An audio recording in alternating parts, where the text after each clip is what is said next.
Alright mga boss, good day sa ating lahat. Ayan, nag-CVT cleaning tayo ngayon mga idol. Ayan, nakita nyo naman yung ating clutch lining. So yan yung pinakamalakas natin, yung impact natin. Ayan. So yan yung ginagamit natin. So ito na mga boss, malinis na yan. Sinabunan natin kanina yan. Lahat ng yan. Yung spring natin, cinder spring yan, malinis na lahat yan mga boss.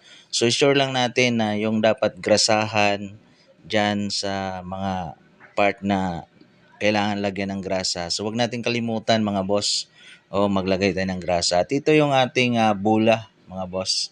Ayan, so yan yung lahat, pinapatuyo lang natin. At ito na mga boss, dinasimbol na natin siya at ibalik na natin siya doon sa kanyang panggilid. O ibalik na natin para unti-unti na itong matapos mga boss. So ayan, may grasa na yan siya. Nilagyan ko na yung grasa sa ilalim niya kasi kailangan yun mga boss. Oo, so makita naman natin yung belt natin, kailangan mabasa yung Honda. So yun yung papunta doon sa unahan. So ayan, ikabit na natin at ayusin lang natin mga boss. Kailangan makabit natin ng maayos. So ayan. Wow!